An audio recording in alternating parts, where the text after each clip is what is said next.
How do you know when your ex is gone for good?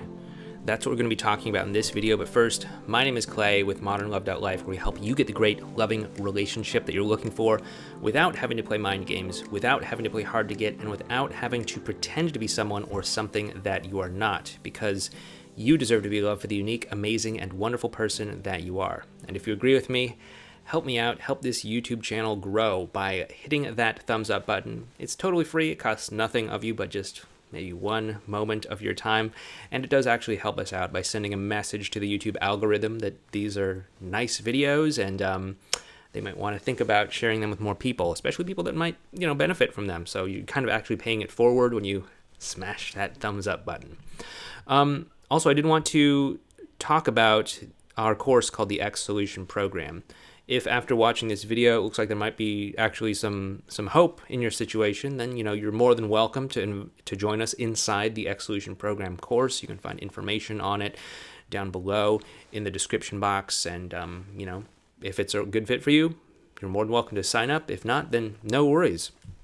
All right, so let's go ahead and get into this. Again, this is a common question that I get often is, here's all the details on my situation. Is there any hope? Is it a lost cause? And so I wanted to go through that. Where do we start? When it comes to a situation, a relationship, and if I'm on like a coaching call with a client or something like that, what I'm really looking for is their ex or their partner open to talking to them? Are they open to connecting with them? Are they open to even exploring what might be possible between the two of them? If there's that channel of communication, then there's something that we can work with, and there's absolutely something that we can develop from there with, a vast toolbox of strategies and techniques. However, if your ex is just completely walling you off and we can't get through to them at all, then that's an entirely different problem. And if your ex is just not talking to you, well, first of all, if your ex isn't talking to you, there are things that we can do to try to re-spark that contact and that communication, such as, initiating some contact with them in the appropriate way, establishing some sort of rapport with them, all that sort of stuff. And if they open up and come out to play, so to speak, then all right, great. We have gotten to that point where the two of you are communicating and there's actually some degree of contact that's happening. And, of course, at that point, we can do things like pull down to the emotional level, use reward-relate cycles, things of that nature to kind of create some emotional connection. And then, of course, we can kind of leverage that emotional connection through things like the fork in the road strategy, one-way spikes of doom, all sorts of other techniques that we have in our toolbox to really start to facilitate that emotional connection and to help them to make that decision to actually get back together with us. However, if you don't have contact with your ex, especially because they are closed off to that idea, then that's a big sign that things might not be ready to happen right now. I don't like this whole black and white thinking of like, oh, it's totally hopeless, you should give up, that you're never going to get back together, or yeah, we can absolutely get back together. I don't like the black and white thing, because many times if your ex is closed to getting back together with you right now, that's just where they're at right now. And, maybe down the road, a couple months or a year or something like that down the road, they might totally change their mind. It's definitely possible, and it can definitely happen. I've definitely had clients who have, gotten back in contact with their ex after years and years of not being in contact. And, just sometimes that time can help to kind of loosen up and soften up some of those emotions of reactance or resistance that may be in place.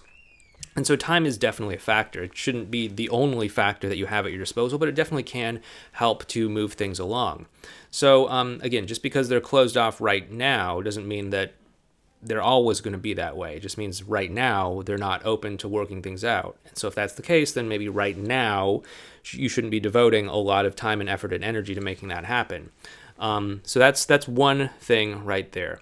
Now, the second thing is, like, obviously if your ex is moving their life in a very clear, different direction. It's one thing if they're in a rebound relationship and they're confused and they're still talking to you and they're connecting with you and all that stuff.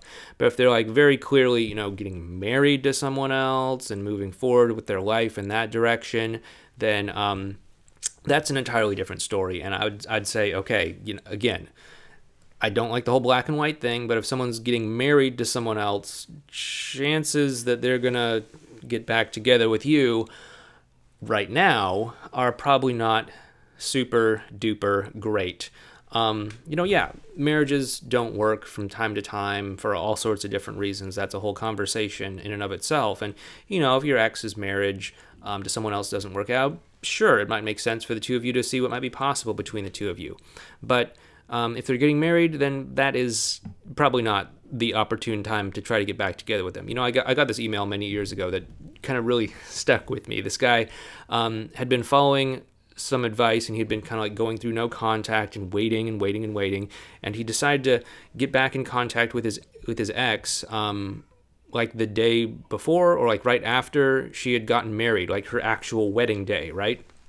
And he writes back and says, oh, like none of your stuff worked. Like she just got married and she was like totally not interested in getting back together. And I'm like, yeah, totally. Like her wedding day, right? Like that's probably the time when her commitment to that partner, her new husband or whatever, is like the highest that it's probably ever gonna be. It's like, right, she's not gonna be like, oh, hey, yeah, I was gonna get married, but because you asked me this question about a meme that you found on the internet or something, I'm gonna drop all of that and get back together with you, right? Probably not gonna happen. So again, there is that distinction between, is it gonna happen now versus not right now. Like, I don't like the whole thing about like, hey, it's gone, you're never going to get back together, it's a lost cause, it's hopeless, give up now, that ship has sailed. Like, yeah, there's times when it's not going to happen right now, and definitely you don't want to just invest more and more and more effort and energy into something that's not going to happen right now. But it's not necessarily going to be that way forever. It's not going to always be that way. It's not going to continuously be that way indefinitely. Things change. Rebound relationships break apart. Marriages fall apart. People change their minds. People have realizations and things like that. I mean, just like with me and my, big ex that I talk about from time to time here on this channel, after we broke up for the final time, because we just realized we had different values and wanted different things in life, I spent, I think it was like a year or two just not being in contact with her. And then I went through this phase of my life where I wanted to get right with the people who I wasn't right with. And, a guy in his 20s who broke up with his ex, we didn't really end things on the best note. And so I wanted to kind of like just patch things up. So I sent her this like empathetic message. No strings attached or anything like that. I was just saying like, hey, I can understand how I was being in that relationship. It wasn't really helpful. And, I can see where you're at and what you wanted and all that stuff. And I was just like empathetic to where she was at. I wasn't asking her to respond. I wasn't asking for anything at that point. I was just trying to put out some goodwill and to kind of, at least karmically, patch up things between her and I. And what happened was she actually wrote back. And she was like, thank you so much for sending this. This is really what I wanted to hear this whole time. I can tell that you really understand where I was at, or, something along those lines.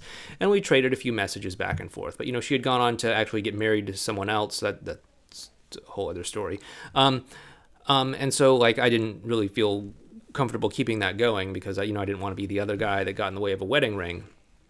So we just kind of wrapped that up. But, we were able to kind of soften up our hard stances against one another and actually come around to actually communicating in a civil and compassionate sort of way with one another. And so just because something's a no right now doesn't mean it's always going to be a no. Just because the door is shut and locked and the key has been thrown away doesn't mean that it's always going to be that way. You can always call in a relationship locksmith to open the door. But what I do look for when it comes to situations where it's like, okay, there's something going on here, we can work together, we can make something work here. It's like, are you and your ex in contact with one another? Do you have the ability to be in contact with one another? It's one thing if you're choosing to do no contact, and you do have the ability to contact your ex and they would likely respond to you. That's one thing versus they just refuse to talk to you, right? That's another thing entirely. So, if you're not in contact with them, try to get in contact with them. If they are receptive to that, if they are willing to talk to you, okay, great, there's something we got to work with here. And that means we can definitely, take things and see what might be possible between the two of you. If, on the other hand, they're not in contact with you, they're not open to being in contact with you, it just means that's not something that I would really pursue right now. Additionally, if they're like really hard moving their life in a new direction, beyond just like rebound relationships, and like they're like not confused, but they're like, like actually like getting married to someone else or doing something like that, then okay, that's probably not right now. Again, there is like a big difference between, okay, I'm in a rebound relationship with someone else, I'm confused about my ex and all that, versus like, I'm so in love with this fiance and I'm like so excited to start a new life with you and all that. There's a very big difference between that. So definitely keep that in mind. Okay, so if I have not scared you off yet, and it looks like there might be something going on with you and your relationship, then you might want to check out that course, the X Solution Program. The info for that is down below in the description box. Feel free to sign up if it's right for you. If not, no worries. But I hope this video has helped you out. And if it has helped you out, please help me out by giving this video a thumbs up so that we can help spread it around the internet and maybe help some other people out as well too.